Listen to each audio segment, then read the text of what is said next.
Hola a todos y bienvenidos a su podcast de mediación de arte, Encuentro Arte para Todos. Yo soy Maika y el día de hoy no puedo de la emoción de platicarles al grandísimo invitado que tenemos para ustedes, para este encuentro en esta ocasión. Nos encontramos en la Fundación Sebastián con el gran escultor monumental cuya obra ha dejado una marca indeleble en el paisaje artístico contemporáneo. Sebastián, gracias por acompañarnos en este encuentro. Muchas gracias por invitarme. Oyuki Vero, como siempre, bienvenidas. Hola. Es un gusto, maestro, compartir con ustedes cada encuentro. Pero antes les recuerdo que nos pueden escuchar en todas las plataformas, incluyendo nuestro canal de YouTube, Encuentro Arte para Todos, en donde los invitamos a suscribirse en la campanita y a dejarnos sus comentarios que tanto nos gusta leer. Sebastián, bienvenido. Sabemos que eres un artista incansable y que además eres muy comprometido con tu arte, con tu quehacer. Tan es así que este jueves inauguras en Antropología tu nueva exposición Chacmol. Así es. Cuéntanos, ¿qué es lo que te emociona de esta exposición? De la exposición Chacmol, bueno, ustedes son mexicanas y saben lo que la figura del Chacmol significa para México. Sí. Es una figura icónica, absolutamente la más icónica de las culturas prehispánicas. Entonces, desde 68 que yo empecé a producir ya profesionalmente, me fascinó la figura del Chacmol, pero por una sencilla razón, porque yo aprendí de Henry Moore a hacer escultura. Aprendí la vitalidad en la forma, el hieratismo, que los volúmenes vivan, lo que es verdaderamente hacer escultura, incluso abstracta, y que sea viva, que esté vital, pues, ¿no? Eso lo aprendí de Moore. Y lo aprendí de unas figuras de Moore, figuras reclinadas. Pero yo no, en la época en que empecé como estudiante, pues estaba estudiando a Moore, pero todavía no sabía lo que Moore había bebido de nuestro mundo, de la raíz profunda de nuestro México, y que había bebido del Chacmol fundamentalmente para sus figuras reclinadas. Desde el punto de vista estético y desde el punto de vista, pues que como expresivo, estético, más que otra cosa, ¿no? Y pues yo aprendí de Moore y aprendí a través de las reclinables, de las figuras como Chacmoles, y empecé a hacer terracotas, muchas terracotas con esa influencia de Moore. Incluso pues, era muy joven y yo soñaba con que Moore era mi maestro y que me enseñaba cómo hacer escultura. Y realmente lo que yo soñaba que me enseñaba era lo que yo aprendía en el día de lo que veía de sus reproducciones, ¿no? Pero entonces yo decía, es que yo estudié con Moore, es que yo me formé con Moore, y todo el mundo pensaba, no hombre, el Chihuahua, me decían, el Chihuahua a lo mejor tiene dinero porque se fue hasta Londres, ¿no? Se fue con Henry Moore. No, soñaba en que él me daba clases, ¿no? Entonces sí estudié con él. Y luego, pues ya dándome cuenta de que Moore había bebido de la raíz primigenia mexicana, dije, pues no tengo por qué voltear a ver a un inglés y al otro charco, si lo tengo aquí en mi país. Entonces empecé a amar las culturas prehispánicas y a estudiar la figura del Chacmol. Y emocionado con esto, pues aprendí más todavía y aprendí mucho del mundo prehispánico e hice muchos amigos en el medio de lo prehispánico, y uno de los más grandes de este país, que es Eduardo Matos Moctezuma, pues nos hicimos amigos y en una ocasión escribió de mis recreos prehispánicos o mis recreaciones prehispánicas. Y dijo una cosa muy bonita, que yo creo que eso es lo que yo hago. ¿Por qué tomé al Chacmol? Porque es como tomar la esencia, tomar a un dios antiguo de piedra y hacerlo vigente hoy, pero transformarlo en una visión pues e industrial, porque es un material industrial el hierro y el color. Entonces, con colores industriales y con el hierro, transformo y hago presente otra vez al Chacmol o a los dioses prehispánicos, ¿sí? Y siguen siendo mis dioses, mis prehispánicos, pero hoy. Entonces, eso lo dijo muy bonito Eduardo Matos Moctezuma en un texto que escribió sobre mí, y entonces pues yo tomé la conciencia de que era una obligación seguir produciendo en cada una de mis evoluciones formales chacmoles, hacer la figura icónica, y a través de 55 años hice pues, 36 aproximadamente diferentes figuras de chacmol, que son las que voy a exhibir, ¿no? Ok. Y a esas alturas, ¿a qué desafíos se encuentra? ¿A qué desafíos se confronta un artista de tu talla con tu trayectoria? Mira, lo que pasa es que el chacmol es como una condición que está pegada a mi evolución. Siempre estaré haciendo, porque me fascina, composiciones con esa fuerza expresiva del chacmol. Pero eso no es toda mi obra. Mi obra está muy ligada y muy fuertemente amarrada con arte, ciencia, tecnología. Y entonces la física o las matemáticas o la geometría son fundamentales en mi obra actual, que algunos chacmoles parten un poco de esa razón, y hago un chacmol de esta época con ese carácter de lo que yo voy tocando. Pero actualmente yo ya estoy en otra evolución, como se dice vulgarmente, en otro rollo, porque estoy haciendo, pues, hice el diseño de una arquitectura que es cuántica. Entonces, esa arquitectura ya no tiene que ver tanto con la escultura, sino con la ciencia y con lo cuántico. Está armonizada, está hecha, está diseñada con números cuánticos, con proporciones cuánticas. Pero en mi quehacer, al analizarlas, llegué a momentos en donde se cruzan o se unen lo cuántico con la divina proporción. En proporciones numéricas, matemáticas, hay instantes en que están cerca y luego se desligan y luego vuelven las constantes. Y vuelve siempre una constante que es el 137, una proporción, un número, que es cuántico. Entonces con eso he estado trabajando. Ya no es la escultura anterior. Hice las cuánticas, las esferas, y de ahí me metí a la arquitectura, que ahora es ese sentimiento cuántico. Y es lo que estoy haciendo ahorita. Pero bueno, estoy metido en muchas otras cosas, ¿no? Me voy a adelantar porque justo nos acabas de dar como pie a eso. Y Benoît Mandelbrot, que es el padre pues, de los fractales, decía que la gente piensa en fórmulas o en imágenes, pero que él pensaba en ambas. Y entonces, ¿cómo es entonces el lenguaje Sebastián? Lo que pasa es que en las matemáticas, en la física, en la ciencia en general, es fundamental la sensibilidad y la inteligencia. Entonces, para un matemático es fundamental el pensamiento y el razonamiento. Y muchas veces tú puedes tener una mente matemática para pensar en lo que es la matemática profunda y ni siquiera hacer una raya de álgebra, ¿sí? Pero puedes, que lo dice ahí Mandelbrot, lo puedes razonar y pensar en una función topológica, cómo se desarrolla, cómo viaja en el espacio, cómo se transforma y cómo vuelve otra vez a su estado inicial. Lo puedes pensar y lo puedes razonar, y no necesitas hacer una ecuación.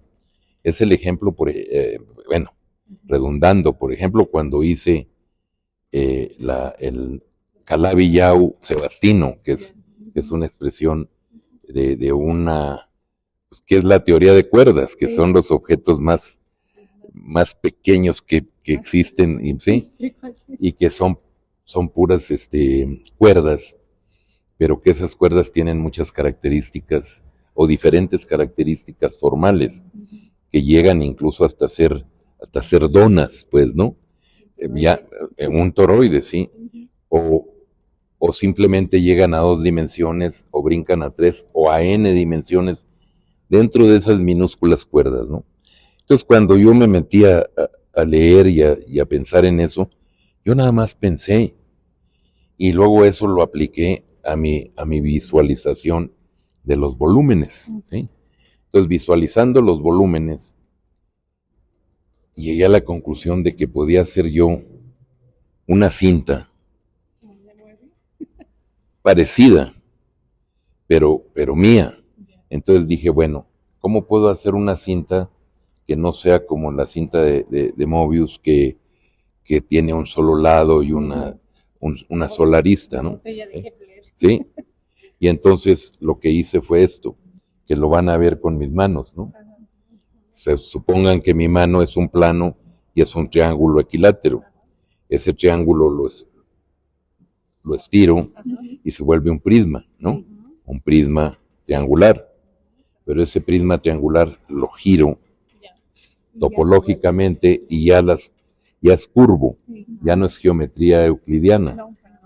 Pero ese mismo prisma o antiprisma ya en ese momento lo curvo como chicle y hago un arco de medio punto, ¿sí?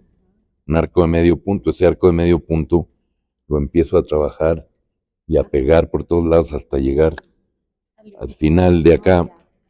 En el momento en que lo hago, todas las líneas que viajan dan tantas vueltas que llegan a ser una sola cinta y una sola arista. Entonces, ¿cómo le puedes llamar a esa cinta? No le puedes llamar, no es un polígono porque no está en tercera dimensión, aunque sea tangible. Es una cinta enrollada, ¿sí? Pero es una cinta enrollada de tal manera que partió de 2 dimensiones, llegó a 3 y se fue transformando topológicamente a n dimensiones. Entonces, ¿cómo se llama? De repente yo decía tontamente, un higo no es una tontería, es una contradicción, eso no puede existir, ¿no? Porque tiene una sola cara y ¿sí? Y entonces, ¿cómo se llama? Y busqué en todas las creaciones de cintas y siempre llegaba a la cinta de Mobius y no había ninguna otra cinta creada con ese carácter. ¿Cómo le llamarían ustedes? Algo con las dimensiones. No, se llama cinta sebastina porque es mía, ¿eh? Pues con la cinta de Mobius, ¿sí? ¿Eh? De que estaba la cinta, esta cinta tiene una sola cara, un solo lado, ¿no? Toda, a pesar de que es volumen, que parece volumen y se pega y es un solo lado, y si yo quito la arista, es un hilo, una línea hasta allá, y quito las caras, es una cinta larga, ¿no? ¿Cómo la hice? Pues la hice así como les expliqué, pero la realidad formal es eso, son 2 dimensiones espaciales, ¿no? Sí. Total, por eso se llama sebastina, pero voy más allá. Esa cinta la metí en la computadora en las 3 dimensiones, en tercera dimensión. La incrusté en las 3 dimensiones, ¿no? Entonces, al incrustarla y pegarse, se convierte en una esfera que es un Calabi-Yau, como regla matemática. Entonces, ¿cómo se llama? Es la solución de un Calabi-Yau sebastino, así se llama. Entonces eso lo presenté yo para que escribieran sobre mí en Nueva York, en la universidad, en City College. Entonces fui, platiqué y grabaron y todo. Y el cuate que era el decano de los matemáticos dijo, ¿sabes qué? Te tiene que conocer Hauman, deja hablarle, ¿sí? Hauman era el premio Nobel del 85 de química. Le habla y me lo pone al teléfono. Y pues yo dije, pues ni lo conozco ni nada, ¿para qué voy a decirle, no? Ni puedo, es un premio Nobel. No, y fue de, hola, y me dice, bueno, así, ¿no? Ajá. Te doy media hora para vernos el próximo miércoles. No me quedó más que decirles, claro, sí, cómo no, doctor o lo que fuera, ¿no? Y ya, así quedó, y ya pásame pues a mentir, se lo pasé, ya quedaron. Dice, Sebastián va a ir allá. Yo me regresaba el otro día a México, ya tenía mi boleto y todo, y yo dije, me vale. Pues sí, Yo sí, me sí. quedo y me voy a verlo, a Búfalo, ¿no? Pues ahí voy. Lo veo y media hora, pues dije, no me importa, yo llevaba mis maletas de transformables y de cosas. Y empiezo a enseñarle y le enseño un homenaje a Kepler, que yo tengo Sí. de un cubo y unos dodecaedros rómbicos. Entonces, se lo muestro y se emociona y me dice, espérame, y le dice a su hija, tráeme el mío, ¿no? No, es cierto. Y trae un dodecaedro rómbico. Y se estaba emocionado, no, pero no se transformaba, era un análisis estructural de cristales, ¿no? No, era y me dice, con me dieron el premio Nobel. Y yo, wow. Y entonces estaba emocionado porque yo tenía otra versión de lo mismo y lo veía y le hacía, Kepler, claro, Kepler, y lo deja y pues la media hora ya había pasado, ¿no? Y yo decía, chin, pues ya, ¿no? Me dice, te invito a lunch, ¿eh? Y yo digo, ok, dije, la media hora ya valió, ¿no? Vamos a lunch. Estuvimos comiendo, me presentó al director del Museo de Arte de ahí y me dice, ¿sabes qué? Quiero que vayas a conocer mi instituto y veas los cristales, los nanocristales que yo he creado, ¿no? Pues vamos, ¿no? Yo decía, bueno, la media hora para ser un gringo, pues los gringos son ya, vámonos, ¿no? Y él seguía como niño en el rollo. Entonces lo hice mi amigo, pero ya estando ahí, me dice, ¿sabes qué? Deja hablarle a mi esposa. Yo iba con mi esposa, ¿no? Y dice, los invito a cenar. Dije yo, no es gringo, o qué pasó, ya lo conquisté, ¿no? Fuimos a cenar, estuvimos platicando de mil cosas, del rollo, y de Kepler otra vez, y entonces agarra el teléfono y le habla pues a Mentier y le dice, ¿sabes? Yo no fui a pedirle un texto, ni estaba en el plan. ¿Sabes? Voy a escribir un texto sobre Sebastián. Le dice al otro, ¿no? Y yo volteé a ver a Gabriela así como diciendo, órale, mira, ya lo hicimos, ¿no? Ya con eso era suficiente. Dice, y tienes mi voto, ¿no? Ya. Ya, nos quedamos ahí, ya nos fuimos a Nueva York porque al otro día teníamos un lunch con Posamentier ya para venirme a México. Estamos y me dice, es que a la hora del postre te queremos dar una sorpresa, dar una noticia, ¿no? Ah, bueno, pues ok, a la hora del postre, ¿no? Dije, me van a encargar una pieza o algo. Sí. Bueno, que ya así como, ¿no? Sí. Y entonces dice, pero necesito que vuelvas a platicar todo el proceso del Calabillao, del Calabi Sebastino, pues, ¿no? Sí. Calabillao Sebastino. Ya les expliqué cómo, con las manos así, ¿no? Y entonces ya llegamos al postre y dice, bueno, ya todos estaban ahí haciendo preguntas, concluyeron y me dice, es que te quiero comunicar que por una decisión unánime tienes el doctorado honoris causa de City College. ¿Qué cosa? ¿Ya entiendes el asunto? Por haber hecho eso. Claro, era una versión diferente de lo que había ¿sí? resuelta, pero llevada a, o sea, sí, y entonces... No, Sebastián. O sea, No, bueno. ¿Entiendes eso, sí? Sí, wow. O sea, ¿Cuándo ya estaba usted ahí? No, me dijeron, nada más hay un compromiso. Le digo, oye, pero yo no soy ni matemático, ni geómetra, ni soy científico. No importa. Es por la visualización de los modelos matemáticos convertidos en escultura. Por eso te lo vamos a dar. Ah, ok. ¿Qué tengo que hacer? Pues tienes que dar una plática a los Einstein de la generación, a los más inteligentes. Y dije, ¿qué voy a hacer con esos muchachos, no? No, lo mismo que hiciste con nosotros, ¿no? Ah, sí, sí, sí. Y otra vez se repite la historia de ¿Sí? Matías. Y platiqué todo, ¿no? Y el aplauso fue padrísimo, ¿no? Entonces ya cumplí y ya fui a formarme en la fila de los doctorados. Ya nos disfrazamos todos. ¿Y saben a quién le dieron el doctorado? A Colin Powell. Y a ese señor que está ahí en la foto. A ver, por ahí hay una foto. Ah, acá está abajo, tapado por la cruz. De morado, que hay un morado ahí.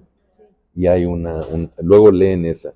Esa es la noticia que salió en el periódico, en el New York Times, diciendo del doctorado, ¿no?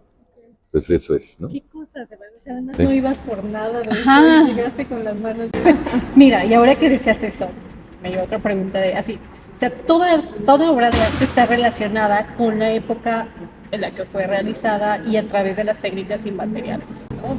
Y Forzosamente. del pensamiento Sí, también. ajá. También, claro. claro, porque... Sí, es producto de la época, ¿no? Exacto. Entonces, tú siempre has sido muy innovador y ¿qué te gustaría hacer que ahorita la ciencia no te lo permite? Que yo entiendo esta parte dimensional, sí, ¿no? pero no, fíjate que ahorita la ciencia es justamente que está permitiendo todo, Y con la cuántica e se imaginar abrió todo, sí. Y con la cuántica se abrió, por supuesto, otra, ya estoy en otra dimensión por esto. Ujú. Porque yo ahora, después de la arquitectura, pues bueno, vamos a trabajar hasta 25 meses para ver la arquitectura. Pero a partir de ahí, con el físico, que es un genio, que es de Chihuahua además, ¿no? Nos pusimos de acuerdo y vamos a hacer un libro entre los dos, ¿no? Eso es lo que viene, ¿no? ¿Eh? Y bueno, mi pregunta, que hace rato le interrumpí, disculpe, era acerca de, ok, matemáticamente es algo complejo, pero sin embargo sus manos lo dicen todo. Pero en la emoción, ¿qué hay de la emoción? ¿Qué Bueno. hay de la emoción de su obra? Todo científico y todo artista, lo fundamental es la emoción, es estar vivo, es ser sensible, pero tiene que ser tremendamente inteligente. Si no hay una mezcla de las dos cosas, pues no hay nada, ¿no? Pero si eres nada más racional y haces todo, pues tampoco, porque el alma, el espíritu, la sensibilidad, la emoción son fundamentales. Por eso hay la geometría emocional o la ciencia emocional. Como decía Matías, ¿Sí? la arquitectura emocional, Emocional, también, ¿no? sí. Lo elevó también a ese otro nivel. Entonces, lo que yo hago como arquitectura, por ejemplo, es arquitectura de entropía cero. Eso hago. O sea, dentro de la física, pues la entropía es fundamental, pero mi arquitectura es entropía cero. Y ya tiene es como la arquitectura emocional. Siempre me decían, oye, ¿por qué le llamaste geometría emocional a tu exposición? ¿Le copiaste a Matías? No. Matías hizo la arquitectura emocional con una visión de ver los volúmenes que no funcionaban para arquitectura, pero provocaban una emoción, ¿no? Pero la geometría emocional es una geometría que se razona, se piensa entre la emoción y la razón. Y hay un producto que es tremendamente sensible, pero también que es muy estricto, que es muy racional. Que produce algo bello, ¿no? Sí, y que no tiene nada que ver con aquel concepto. Sí. Son como dos conceptos diferentes. Mi respeto y mi cariño y todo para Matías, porque Matías me ayudó toda la vida. O sea, yo cuando conocí a Matías ya era Sebastián y todo el mundo me dice, te enseñó No, pues yo ya era Sebastián. Trabajé con él y entendía su código, su lenguaje, y hacía las maquetas y le ayudaba a producir.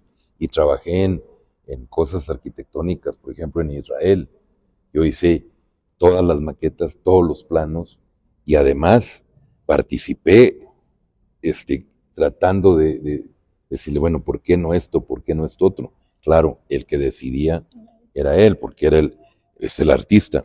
Y respeté toda la vida eso, como a mí me gusta que respeten cuando yo estoy planteando un concepto, ¿sí?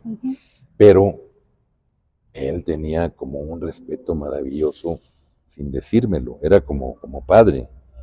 A veces era tremendamente cruel en el sentido de decirme, eso es café frío, ¿no? Lo que yo hacía, ¿no? Tienes que trabajar más, ¿no?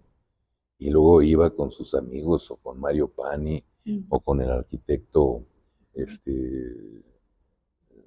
Ramírez Vázquez o con otros arquitectos y les decía, Sebastián es genio, ¿no? Sí, no, les decía por cariño, Sí, papá pero él polvo. no me lo decía a mí, ¿no? Y entonces un día en Israel, me dice, quédate ahí en el Rey David, en el lobby, en el hotel, porque te voy a presentar a Calder y a Noguchi. Espérame ahí, voy a llegar con ellos. Pero él había citado también al arquitecto Ramírez Vázquez. Y entonces llega el arquitecto y lo veo, y pues yo decía, no puede ser, es el arquitecto Ramírez Vázquez, y lo tengo cerca, pues acá no, era imposible por un figurón, ¿no? Decía, hijo, él lo veía, ¿no? Caminar en el lobby. Entonces él caminaba y me veía a mí, y llega y me dice, tú debes de ser mexicano. Le digo, pues claro, ¿no? Dice, ¿cómo te llamas? Sebastián, ¿no? ¿Y qué haces? Escultura. Y me dice, no, ¿tú eres el genio de Matías? Le digo, Ay, no wow. sé, no sé. Sí, ojalá que sí. Y entonces se sentó aquí y empezamos a platicar, pero para toda la vida, porque platicamos, nos hicimos amigos, y entonces ya lo hago rápido, pasó el tiempo y vine a México, y había una gran exposición de Felgueres que inauguraba el presidente de la República, y él era secretario, el secretario de Obras, o sea, y entonces, sí, y entonces viene con él, y yo dije, no, pues en México ya no me va a reconocer, no importo, ¿no? Porque no soy un político ni nada, entonces va a pasar y ya, ¿no? Y estoy parado, y desde la entrada me ve y me dice, Sebastián, ven, ¿no? Voy, me da un abrazo y dice, señor presidente, le presento a un gran artista mexicano, ¿no? No sabes, eso se llama que te prendan el foco, ¿sí? Porque yo era muy joven, y entonces el maestro Gamboa, que era la época dorada del arte mexicano, ve, se da cuenta y dice, órale, Sebastián está súper conectado Sí, y es amigo del arquitecto. todos. Sí. Entonces dejó que siguiera la comitiva y dio la vuelta y yo me separé. Y llega y me dice, te quiero ver el lunes aquí en el museo, ¿no? Sí. Ajá, sí. Bueno, pues ok, ¿no? Yo dije, ¿pero por qué? ¿De dónde, no? Pues era por lo que acaba de suceder. Fui el lunes y me dice, quiero que hagas una exposición en el mismo lugar que la de Felgueres. Se la hago, ¿no? Me da mi carta e hice la gran exposición ahí. O sea, fue un paso en mi carrera extraordinario. Claro, a un año, porque había que producir. Pero estuve en el Museo de Arte Moderno en la época de oro del museo, ¿no? Con Fernando Gamboa. Sí. Desde ahí se quedó Arcos de Roberto en el museo. No, eso fue después, cuando estuve ya, también otro sueño mío, de llegar a la Sala Nacional. A la Sala Nacional se llega como a los 60 años, ya que eres consagrado, ¿no? Ya que eres una firma. Y yo llegué a los 35 y llené la sala, ¿no? Entonces, pues eso provoca envidias, muchas cosas, ¿no? Que las he cargado todo el tiempo. Pero no importa, hay que saberlas llevar y ya, ¿no? Así es esto. Luego queremos también hablar del hate. Sí. Porque a todos nos toca, a nosotras nos toca. Sí, la verdad es que estamos muy en problemas porque queremos conversar de todo contigo. Sí. Pero bueno, retomando alguno de los puntos que mencionabas, otra de las cuestiones que nos preguntábamos es, para ti, ¿qué es la belleza? Para mí, ¿qué es la belleza? Es que siento que me estás preguntando en broma como, Dice, ¿qué es el arte para ti? No. ¿Sí? Y entonces empiezan a decir cosas maravillosas. Sí se elevan, ¿no? No, Sublime. el arte para ti es morirte de frío. Yo pensé que eso me Como un preguntabas. haiku, Sí. ¿no? O sea, ¿qué es la belleza para mí? Pues, es que yo no soy teórico de Filosofía. sí, pero no, la belleza yo creo que es la comprensión de la naturaleza. Entender la naturaleza, pero en todo su esplendor, en lo macro y lo microcósmico, y razonarla. Y me refiero hasta lo cuántico, pues, ¿no? O sea, esa maravilla de lo que sucede ahí y lo que tiene que ver con lo que sucede allá, en lo grandioso. Pero de todo eso somos nosotros, somos naturaleza. Y todo lo que sucede, pues es lo que provoca justamente la belleza. ¿Y qué pasa? La naturaleza nos dicta los patrones a contemplar y a retomar y volverlos una especie de segunda naturaleza para que sean, para todos los que lo ven, y que sean bellos, pero salieron de la belleza profunda y de la creación universal, pues, ¿no? Para poderla expresar. Eso sería para mí la belleza, pues. ¿Está de acuerdo que eso es cultura? ¿Eso es lo que usted hace? Sí, bueno, es que eso es la pretensión de todo creador, tratar de reflejar, comprender lo que es la belleza y darla para que la recreen, para que la vean, para que la gocen, pero es como una creación de una especie de segunda naturaleza, porque todo está en la naturaleza, ¿no? Te voy a compartir y te quiero compartir. Cuando yo vi tus cubos, los transformables, para mí fue así como una revelación. Ajá. Porque para mí es como el todo, o sea, se tiene que expresar a sí mismo en diferentes formas, ¿no? Pero todo sigue siendo una unidad. Entonces, cuando yo veía que abrías, ¿no? O sea, es como este todo expresándose en sus diversas posibilidades de ser. Y luego miro hacia atrás y veo tu obra. Y tú haces lo mismo. O sea, tú, Sebastián, te desdoblas en una escultura, otra escultura, otra escultura. ¿Y qué has aprendido de ti a través de todo esto?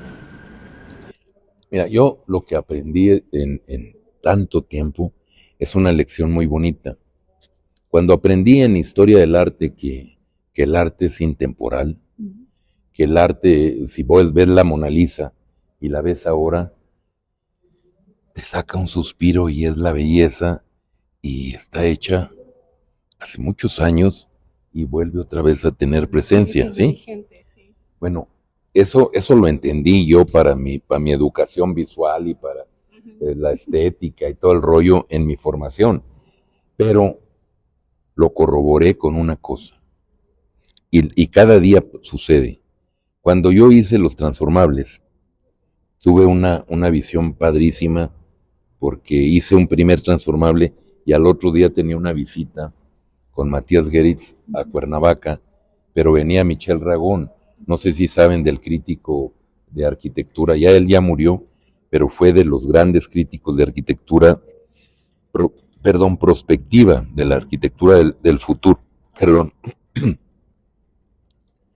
Michel Ragón, pues francés, era un súper crítico que todo el mundo quería que escribía él de ellos, ¿no? De los arquitectos. Escribía de Jonah Friedman, de muchos arquitectos muy futuristas, muy prospectivos, ¿no? Y estaba ahí. Y fue el primer transformable que yo empecé a hacer, ¿no? Lo llevé y se lo enseñé a Matías. Mire lo que estoy haciendo, ¿no?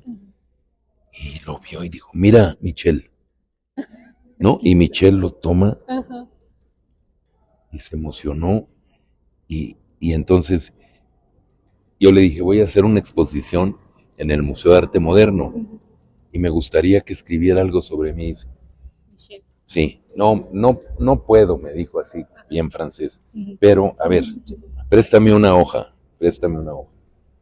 Y escribió una dedicatoria maravillosa al transformable, ¿sí? Muy bien. A lo que era Michel Ragón. y hacían una hoja. Eso fue mi presentación en mi catálogo del Museo de Arte Moderno. Decían, Michel Ragón le puso una dedicatoria. ¿Entiendes lo que es eso? Para mi historia, ¿no? Total. Bueno, eso fue el primero. Pero yo les quería explicar qué pasa. Cuando pasa el tiempo, yo en los 60s finales hasta 73 hice todos los transformables. Yo tenía conciencia de que era la cinta de Mobius, la topología y la cristalografía metidas ahí, ¿sí? Plena conciencia, y además lo conocía y lo hacía con conciencia. Y produje casi 200. Tenía vitalidad para desvelarme en las noches, ¿no? Entonces hice muchos, ¿no? Todos diferentes. Y los guardé, ya que los exhibí. Los exhibí en 73 en la Galería Mercu. Y los guardé. Vendí algo, originales, ¿no? Y luego, de repente, los saqué otra vez a finales de los 70s y principios también de los 80s. Los saqué y los volví a guardar. Y de repente en 84 aparece el Rubik's, que es una creación, extraordinaria de un modelo matemático, que es una creación, que es una invención extraordinaria. Pero Rubik's no es un artista escultor, no es un creador. Es un creador en eso, pero nada más creó ese, ¿sí? Y ya, ¿sí? Y yo tenía 200 de los míos, ¿no? Y decía, bueno, los vuelvo a sacar. Y los aplaudía, ¿no? Y entonces empecé en finales de los 70s a hacerlos en plástico. E hice primero el Leonardo, que yo le llamé Leonardo. ¿Y por qué le llamé Leonardo? Porque tiene dentro toda la composición del Renacimiento en geometría. Si lo mides, está toda la divina proporción cuando lo abres. Pues sí, la sección áurea. Entonces dices, ok, ya, está bien, ¿no? Lo guardas, lo haces de plástico y empieza a venderse y a tener éxito hasta ahí. Y viene un día, y yo veía eso, que cada 10 años volvía yo a presentarlos y otra vez el aplauso como si fueran nuevos. Y las nuevas generaciones decían, wow, e iban comprendiendo más porque de las computadoras grandotas se iban haciendo chiquitas. Cuando ya estaban chiquitas, los jóvenes podían ver que esa creación era una verdadera creación. Pero lo que no sabían es que yo las había hecho con mis manos y con mi mente, sin la computadora, ¿sí? Y entonces fueron comprendiendo mucha gente decir, este cuate se adelantó para para poderlo hacer, ¿no? Y eso me daba mucho gusto. Y eso es la cualidad del arte. Si tenía Leonardo, lo hicimos en plástico en los 70s, pero el diseño es finales de los 60s. Entonces lo hice y ahora lo está usando en un monólogo, ¿cómo se llama? Se llama Leonardo el monólogo. Murray. Rodrigo Murray escribió un monólogo sobre Leonardo y me dijo, yo quiero que lo único en escenografía sea tu cubo de 2 metros para moverlo yo, ¿no? E ir narrando el monólogo y hablando de Leonardo. Pues ha sido un éxito y le aplauden a él y luego le aplauden al cubo. Es como... Es un ente. Sí. ¿Cómo ahí es? Pero entiendes La personalidad de las creaciones. la historia de una cosa creada. Claro. Y ya es Un ente, ¿sí? Ya es un ente. Yo recuerdo esa entrevista que te hicieron con Penrose y Penrose Estaba, ajá. Sí, o sea, tú le extasiado. veías que quería parar para... Y en cambio antes Se había los quería comer. señoras y señores o niños o que decían, ese que hace cubitos, ese que hace papirolas. Yo decía, bueno, está bien, porque De alguna forma se está... liberas por el juego y por todo, está bien, no es mentira, ¿no? Pero ellos lo hacían como, así, ¿no? Yo decía, qué tontos, no se dan cuenta de lo profundo que tiene dentro y del universo, como tú lo planteabas ahorita, ¿no? Entonces, yo estoy de acuerdo porque caminó ese cubo y ahora es muy famoso porque es Leonardo en Leonardo, ¿no? ¿Sí? Entonces lo aplauden. Y yo digo, chin, ya me ganó el cubo, ¿no? ¿Y qué es el cubo para ti? Digo, eso fue para mí, Ujú. pero ¿qué es para ti? No, el cubo no es solo el cubo, son los 5 sólidos regulares. Esos son los transformables. Los 5 sólidos regulares han sido desde Platón, como los 5 sólidos platónicos, han sido fundamentales en el desarrollo de la geometría y de la ciencia, porque voy a dar unos ejemplos nada más. Está Platón, y rápido, puedes pasar por Arquímedes, y puedes pasar y llegas a Kepler, al Renacimiento, y llegas a Leonardo, y siguen siendo fundamentales para el análisis geométrico y profundo de lo que son los cuerpos. Y luego brincas a Kepler, a los sólidos de Kepler, y luego te vas ya más allá, llegas hasta Fuller, el creador de las cúpulas geodésicas, y los 5 regulares son fundamentales para su geometría energética y sinergética, para sus ecuaciones, en diferentes visiones. Y con Euler, entiende perfectamente los 5 cuerpos regulares y los mete en una geometría ya no euclidiana, ¿sí? Se va a otro mundo. Entonces los 5 cuerpos regulares viajan en el espacio y el tiempo. Entonces cuando yo me di cuenta de eso, tomé los 5 regulares para hacer mis transformables. Y todos, en el cubo caben todos, pero caben en la esfera, pero caben en el icosaedro. O sea, es una lección de geometría maravillosa. Cuando decidí yo hacerlos, encontré el sistema regular de la cristalografía para detectar el orden de los cristales. Dije, aquí está todo. Si lo estudio, voy a poder trabajar y hacer y deshacer los 5 regulares. Y de hecho lo hice. Te lo metes aquí y ya puedes ver todos los ejes y planos de simetría a donde tú quieras. Si los aprendes y lo sabes. Entonces, oye, ¿cómo le haces? Descifraste el código. ¿Sí? Pues es que yo me la sé, ¿no? Oye, pero que ¿cómo se te ocurre? Pues está aquí, ya lo estudié, ya lo sé, ¿no? ¿Pero qué? ¿Cómo? Pues ve el sistema regular de la cristalografía y ahí está. Pero yo no entiendo, pues bueno, ¿no? Es otra cosa. Dios no da alas a los alacranes, ¿no? Exactamente. ¿Sabes qué siento? Que tu pensamiento fue así, justo, o sea, todo era así como una ecuación euclidiana y el tuyo fue una ecuación no euclidiana, o sea, le diste la vuelta, empezaste Mira. a ver otras dimensiones. Mira, Y ahí yo era maestro ya cuando me dieron el nombramiento de San Carlos y les enseñaba a mis alumnos qué era la 4ª dimensión y me veían como loquito.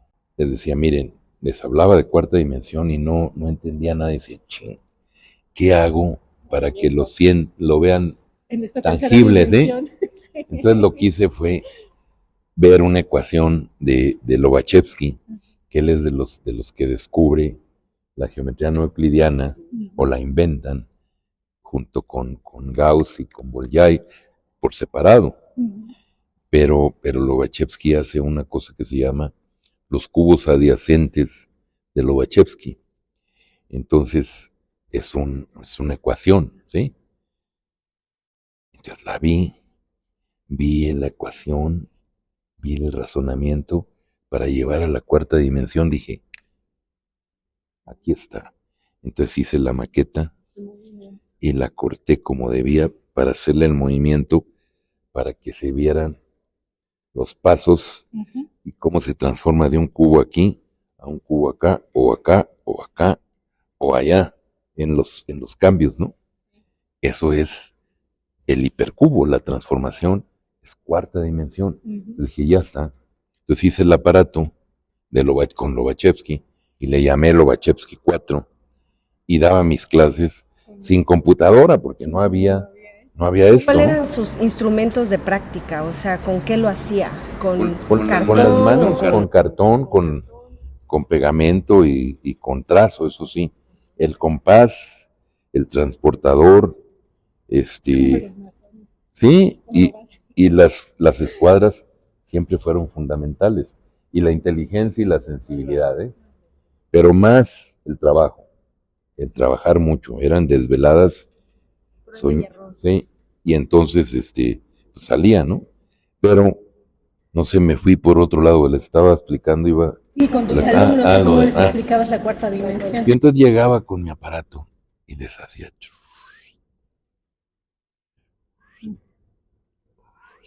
y veían cómo eran las líneas y luego lo abría todo y se hacía un torus, ¿no? Y luego giraba, como que decían, bueno, ¿qué pasó? Es el espacio así y así, y es las dimensiones ahí en ese espacio, ¿no? Eso yo lo sabía, ellos decían, es una vacilada, ¿no? Pero conforme fueron llegando las computadoras y le picaron 4D, veían perfectamente lo mismo. Y entonces decían, este guate es así. Entonces yo sentía, o he sentido, una gran satisfacción, porque digo, bueno, ya por fin se dieron cuenta, ¿no? O te encuentras muchachos ya maduros, adultos, que dicen, vengo a comprar una pieza porque es que usted no sabe cómo lo recuerdo. Yo lo vi cuando yo era niñito en la televisión con los cubos. Quiero un cubo. O sea, es muy bonito, ¿no? Todos queremos un cubo, eso sí, sí, claro. ¿Qué le diría Sebastián? Sebastián, a aquel Sebastián temprano, joven. ¿Qué le diría? Te voy a confesar algo. Yo tengo un enorme respeto para el adolescente, o desde el niño y el adolescente que me trajo aquí.